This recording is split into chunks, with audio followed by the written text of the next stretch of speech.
Здравейте, аз съм Тодор. Много се радвам първо, че сте решили да ползвате Школи БГ. И сега целта на това видео е да ви покажа, ако сте председател, секретар или някакъв представител на читалище, как да можете да използвате нашия сайт, като представлявате читалище.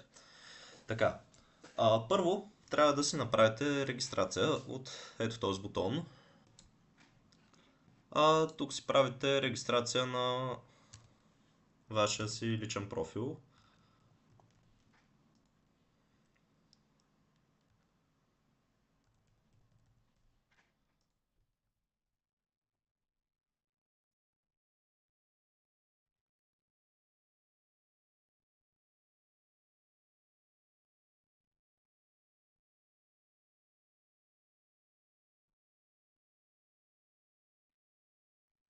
За да имате достъп до читалищата, първоначално всеки трябва да си направи профил.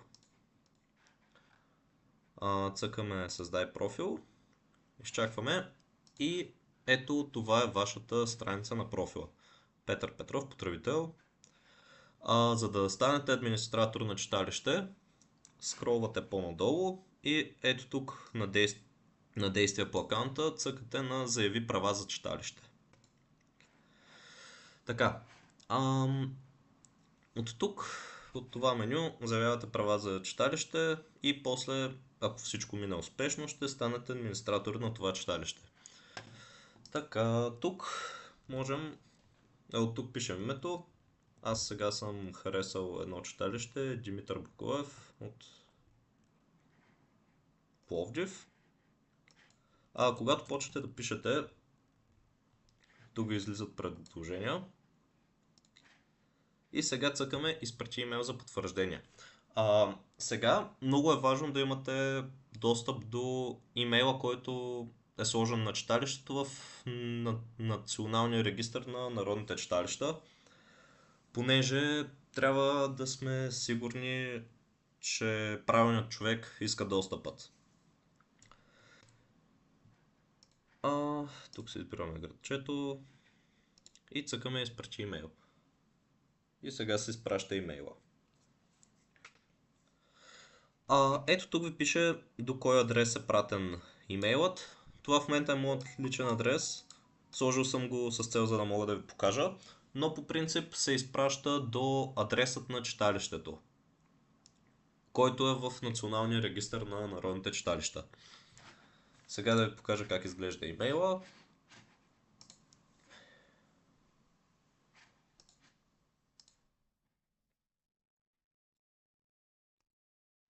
Ето така изглежда. Тук имаме един код. Копираме го. Поставяме го и цъкаме потвърди. Така, ето сега, така изглежда страницата на администратор на читалището. Тук сме са данните на читалището, име, град, адрес. И вече като администратор на читалището цъкаме управлява читалището и можем да редактираме читалище от ето тази форма. Извинявам се. Тези данни е препоръчително да не ги редактираме, но ако има какво да смените, може да го направите. От ето тази форма, преподаватели, добавяме преподаватели в читалището.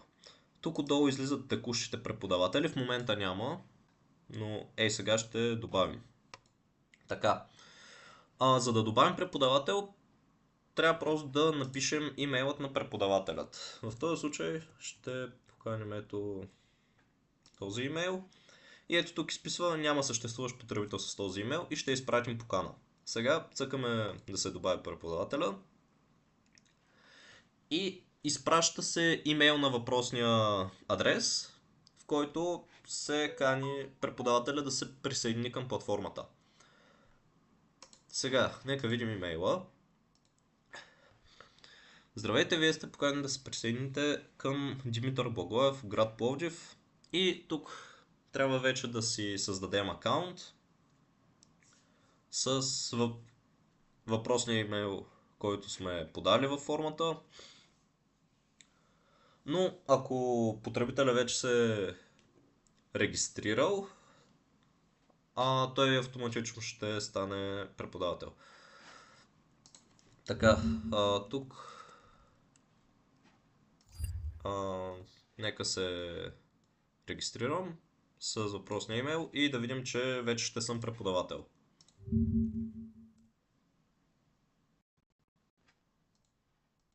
Регистрация. Това беше имейла.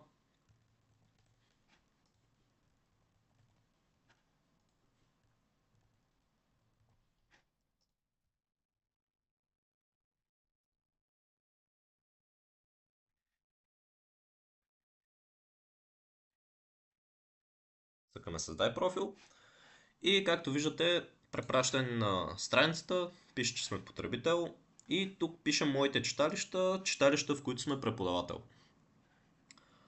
Следователно вече сме преподавател към читалището. Цъкаме на виж страница и ето тук отдолу на страницата на читалището най-долу имаме секция с преподаватели и това е моят профил Тодор Янакиев. Това са основните работи, които администраторът на читалище трябва да направи. Те са да си регистрира читалището и да може да добавя преподавателя. Ето сега и тук излиза. Така, да отидем на редактиране на читалище, за да ви покажа всички функции. Ето тук вече излизат преподавателите, може да се премахне ако желаете. Аз сега ще добавя още някои преподаватели, които са изкуствено създадени. Примерно този имейл. Този имейл вече е регистриран в платформата, така че автоматично се добавя. Не е нужно да се прави регистрация наново. И нека още един. Така. От тук може да променяте данните, както ви казах вече. Примерно, ако забележите, че телефонния номер не е наред, да го смените. Просто цъкате запази промените. И телефонния номер вече е променен. Така, като администратор на читалище също така може да добавяте нова школа. Примерно, школа по балет. Тук се избираме какъв тип е. Трябва да намерим балет.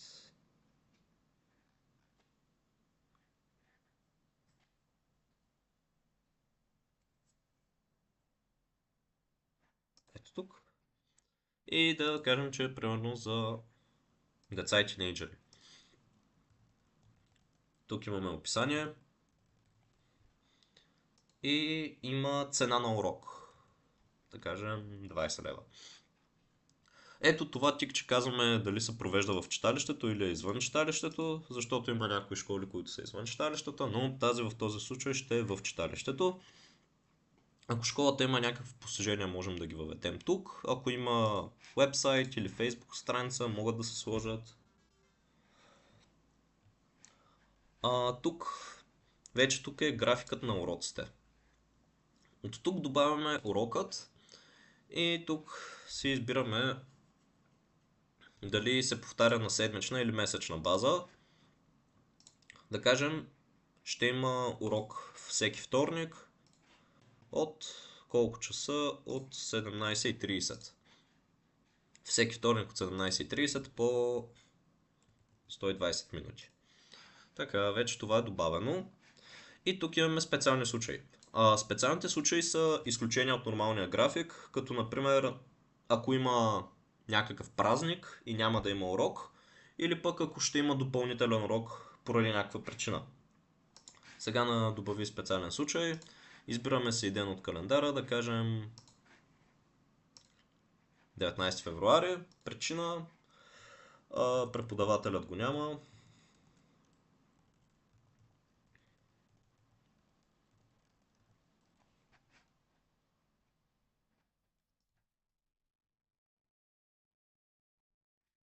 и цъкаме тикчето отменено. От тук, от снимки можем да добавим изображение на страницата. Това е логото. Можем и основно изображение. И имаме галерия. Галерията може да слагаме колкото снимки искаме. И тук най-отдолу вече избираме кои преподаватели ще преподават във въпросната школа. Понеже може да има един, може да са повече. От тук просто чикваме ако искаме. Да кажем Ваня Борисова и Петя. Цъкаме създай школа, изчакваме малко. И ето така изглежда страницата на едната школа. Това е логото, това са изображенията. Тук има линк към читалището, ако искаме да се върнем. Това е галерията, график и най-отдолу са преподавателите.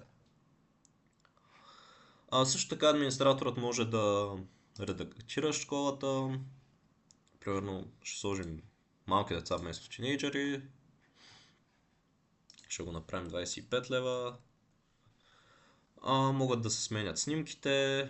Нека премахнем една да видите. И ще сложим Тодор вместо Петя.